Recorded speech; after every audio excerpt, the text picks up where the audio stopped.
crevasse. Official GSL crevasse. Apparently. But as published by Mild Cocoa. Doesn't Yeah, sound all official at all. I have to wonder, there's going to be lurkers on this map and stuff. It's actually going to be a hero push map. They're going to be playing a bit of Dota right here. You know, I actually considered a tournament at some point called the Starcraft 2 Triathlon. Why? What did it involve? Straight up game of Starcraft 2, then a game of Smashcraft, and then a game of Nexus Wars. Like one after another. I'd do it, man. I'd do it. Triathlon. Absolutely. Signups would be crazy. I'd go for that. I think we should probably organize that. Ladies and gentlemen, I bring you DDE. He is from Team 6 Jacks. He is in the red trunks playing Terran to the northeast, and Tyler will probably be quite happy about these spawn positions. He is from Team Liquid, and he is in the yellow trunks playing Protoss to the southwest. Furthest possible air you can be. Indeed. I got a pretty good build in Nexus Wars. Yeah? Pretty good. What's your build in Nexus Wars? I'm pretty greedy. I use my SCV to do a lot of damage. Okay. I have my SCV, and I am quite greedy. I do like to rush for economy for the pylons. You actually go pylons? Yeah, I go pylons. And maintain my economy advantage, and then push it into a mid-game push. I tend to go Massling, Baneling pressure initially. Really? Yep, and then I'll transition into Broodlords. Works pretty well. Sounds pretty good. If only that could happen in a real game. Yeah, Massling, Baneling into Broodlords, folks. It's the newest build. It's meta game defining right here. And really started opening right here from DDE. No big surprises. And DDE, his surprises come in the mid-game. His surprises come in his transitions in the mid-game. His early game stuff, pretty standard. About as standard as you really can get, except for the fact that he's very, very late on gas. So on a map like this, a gasless expand for Terran, incredibly common. Yeah, it makes complete sense. We'll be looking to do that very, very shortly. Meanwhile, over for Tyler, he's just going to get his gateway on 13. 3 chrono boosts now in total have been used, and he will go into the gas very, very shortly. He should be looking for maybe, he should be looking for a 1-gate expand, to be honest, is the kind of the best build to use, the best macro focus build if you're not going to go Nexus first. Meanwhile, still no gas for DD as he reaches over the 16 supply mark. We'll be looking for that very, very early. Command center up here. He is going to scout and not find out too much what's going on. He's not going to scout straight away. Tyler hasn't even sent out a probe yet, which is extraordinarily late. Yeah, it really, really is. And he must be feeling extremely comfortable with his build if he's not doing that, surely. And DDE is going to find out that he is not over there. And then he may decide to run all the way across the map, but it would make more sense, be more efficient for him to check here. And then he'll be thinking, well, he's all the way across there. This is going to take some time. This is going to take some time. There's a big map. As he goes into the second gas now, Tyler does start to chrono boost onto the Cybercore. And looking over into the main base of DDE is taking an early 1 refinery here, which kind of means that he doesn't want to go immediately into a factory or something like that. He wants to get another barracks straight away, then tech lab, then reactor, and can do that off 1 gas quite easily while maintaining a high SCV count on minerals. And then meanwhile, we do look at Tyler. He is going to go ahead. Is he going to build a robotics facility? No. Oh, he is as well. He's going to go for 1 gate, 1 robotics facility. Very, very early observer, probably. I'd be surprised if you went for an immortal on such a big map like this. You should be expecting Terrans to go like mineral-only expand builds anyway. Yeah. So it should be just for an observer, then expand. But if he's going to throw down gateways now, this could prove difficult, especially cross-position. It's going to take a long time to get aggressive from here. Yeah, there's no real doubt about that. Tyler's going to have a look around and see what he can see. Take his El Naga Watchtower and make sure there's no hijinks going on. There are no hijinks. DDE not really into the early game hijinks, honestly. Mid-game is more of his hijinky time. Yeah, jumps around mid-game, especially with all these drops and timing attacks. Meanwhile, he is just going to sit on these kind of 2 barracks at this current point in time. He may decide to go for an early factory, which you saw Strelok do earlier, which gives you mobility out, especially on such a big map like this. But he's going to stay trademark, just go for his 3 racks so far. We want to be seeing Stem start in a second now as well. Want to get that upgrade going while getting the units pumped out. And there is the expansion. So, I mean, Tyler's playing pretty safe. He's in the middle between safe and greedy. But overall, I think that he didn't really need to get an extra gateway out. He could have gone run 1 robotics into expand. But playing safe, playing cautious. He needs to at the minute, really, doesn't he? It's either that or he gets hyper-aggressive and tries to take game that way, and of course that's a little bit risky. Tyler's going to chase down that SCV, deal with it quite nicely, deny the scout. There is actually a Marine moving there as well. Tyler can have that too if he so desires, but it looks like he's just going to not bother with that for the time being. Maybe try and poke at the ramp just a little bit. DDE does not have concussive shell as of yet, so he can't really stop that Stalker from getting away. No, he will be able to get some damage depending on Tyler's control here. Should be able to get away nice and easy. You certainly think so? Yeah, not a problem. Not worried. He knows there's the bunker there. He doesn't really know anything else beyond that, and he's going to be forced to build an observer there. But that's fine. He went with the one gate into the robotics facility, so the observer's going to be out nice and early, which compensates for the fact that it's going to have to travel a very long way to see anything useful. And we did have a scan go down. Marine, sorry, not scan. Sorry, Marine does come down to this natural and sees, all right, there's the Nexus. I know what you're doing. And he did decide, well, DDE was in the thought kind of in the middle between building a turret or not. As soon as he saw that natural, he went, nope, don't need that turret. Don't need to be expecting any Void Ray plays or any DTs this early on. Nope. Does use the Engineering Bay for +1 though, which means his attack's going to be a little bit stronger than usual in this series, most definitely. He's going to be hitting with that +1 though. He's a little bit supply blocked, which is going to hurt him. Stuck at 54. Only just now building the supply depot. Yeah, that's a little bit late, honestly. And as I said, DDE's macro does slip up from time to time, and that is something that generally doesn't happen all that much with Tyler. So we'll see what happens for him there. Tyler might be able to exploit something. The thing is, with the really long distances between the two, I don't think those little things are going to make too much of a difference. It's weird to see Tyler actually go 3 observer as well.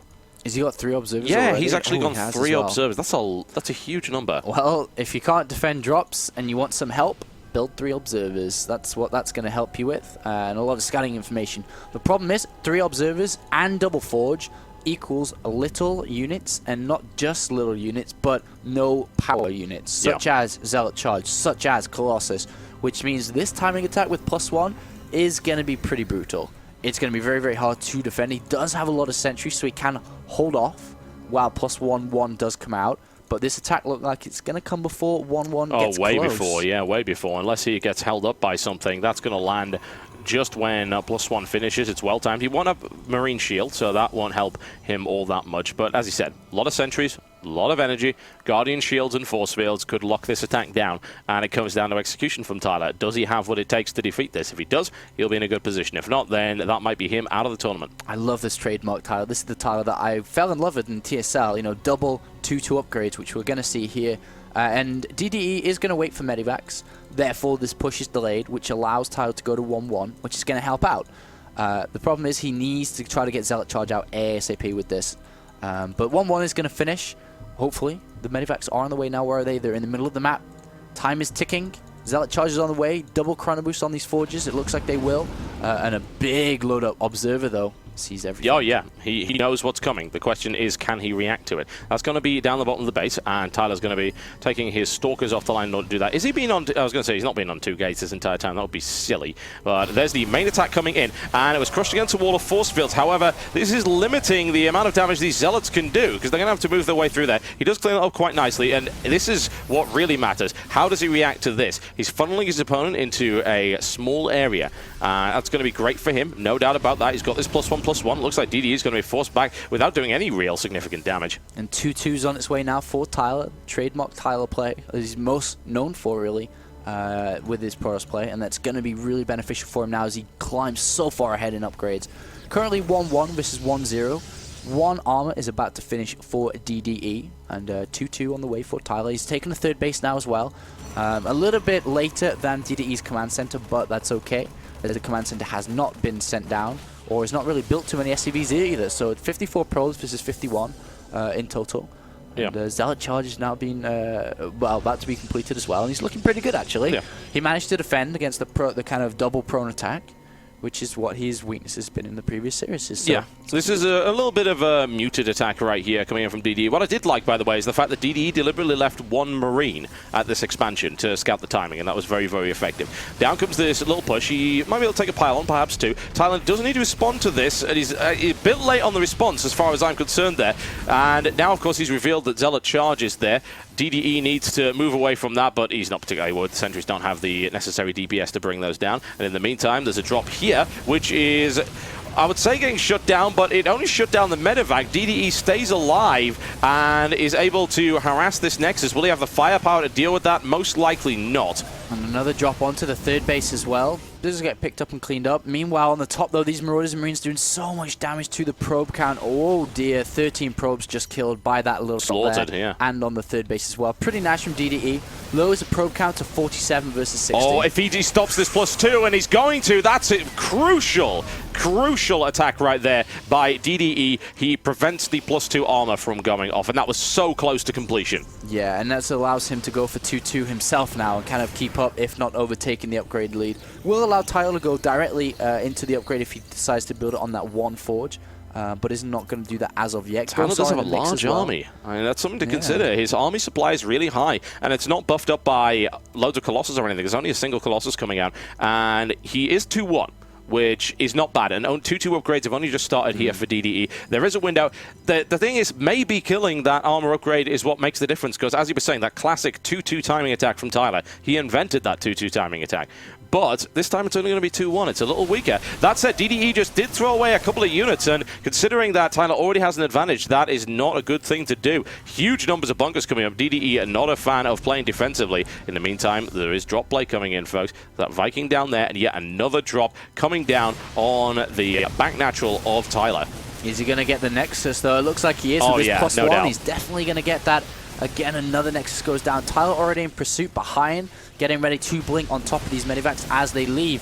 If they leave. I think they will. There's a lot of zealots with charge there, but the problem is Tyler's been forced to retreat again. And this is a horrible situation to be in. Tyler hopefully will be able to lock these down. DDE being a little bit cautious, however, and it looks like Tyler's actually going to completely miss those medivacs, or will he? Looks like DDE will just hold them there. Tyler wanted to attack, and he's given DDE tons of time to reinforce and actually get his defenses in order. Yeah, he's got Ghost in the mix now, and he reveals those Stalkers. They do quickly get seen. I don't know if DDE did pick up on it, though. And he's going to go back in and walk into Zealots and Sentries. You can't go either way. The problem is the entire army is in Tyler's base. And that means he's not attacking DDE, which gives DDE full range to perhaps expand and shore his defenses up to a good situation. He's actually even got to build Stargate. It's quite late there for Tyler, but getting out some Phoenixes perhaps to try and deny his medivacs as well as maybe a Void Ray. We'll find out. And he's also taken this base towards the front right here. Which is going to be spotted by an SCV. Straight away sees the 4th base, and in comes a very large attack very, very shortly to kind of destroy this 4th base now as 2-2 finishes. It's well timed. We do have Vikings on the way now that do understand that all these medivacs actually hold that thought, because they're going to be walked into Stalkers. Can Tyler react? Oh, Tyler misses the medivacs. Oh, never mind. No, he doesn't. He is immediately able to jump on it, but he's going to take some losses, which is not ideal. In the meantime, this big hammer force comes down on top of the 4th base for Tyler, and Tyler loses that immediately. Oh my god, DDE cleaned that up. Yeah, 4th base now. Really nice play from DDE. And really hitting that timing once again with 2-2. Does have the ship weapons on the way. A lot of Vikings. He identifies that Tyler's switching over into Colossus very, very shortly. And he only has, well, he has one at the moment. Does he have a second one somewhere? No, just one. He managed to take away 2 bases. One at the back on the natural, and then also the one at the front. So taking 2 Nexus again in another game. Pretty strong. Yeah, Tyler keeps losing Nexus and keeps having to retreat. Tyler never gets a chance to apply pressure. This is what DDE is doing to him.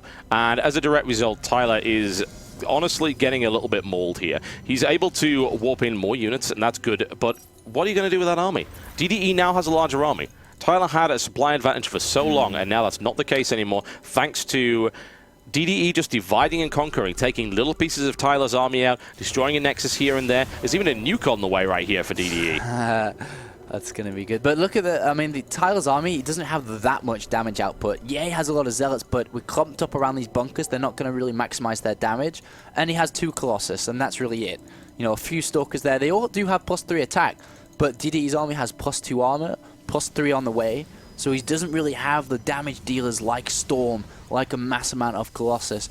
And that's really going to be the point here, especially with all these medivacs. They're going to be able to heal up this army. And Tyler's army is going to melt so fast. Yep, if he's able to take down those Vikings, that will certainly help out. But here comes the big engagement. EMPs did go off, and he's now surrounded that. But to what end? What does he have to actually clean this force up? The answer is absolutely nothing. And DDE stims forward and aggressively annihilates that army. And Tyler's on the back foot now. He realizes his 4th base has to be sacrificed, otherwise he will lose the game there and then. Trying to get the +2 armor out, but it's been delayed because of that drop. Meanwhile, DDE on full steam ahead now. Cruise control initiated as he goes right down to this bottom base of Tyler with very minimal units. Yep, and DDE just not missing a beat every single time. Archon's coming in, let's stim forward and annihilate them before they even come into the mix. DDE cleaning things up right now, and that one Archon is not going to be able to kill everything, I'm afraid, as much as I wish that it could. And DDE oversteering simply because he knows there's nothing to stop him from doing so. Another Nexus taken out right here.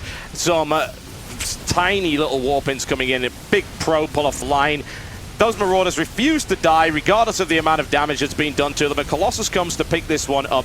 But DDE is still mining and is still producing in the back of that, and he's got another wave coming in, which is not something Tyler is equipped to deal with. No, he can take the Nexus, then grab the Colossus, and another 3-0 we're looking at right now. It's almost impossible for Tyler to come back now. The economy's so high for DDE, the production's so high. Dropping onto the Colossus now, it is going to go down, and that is another 3-0.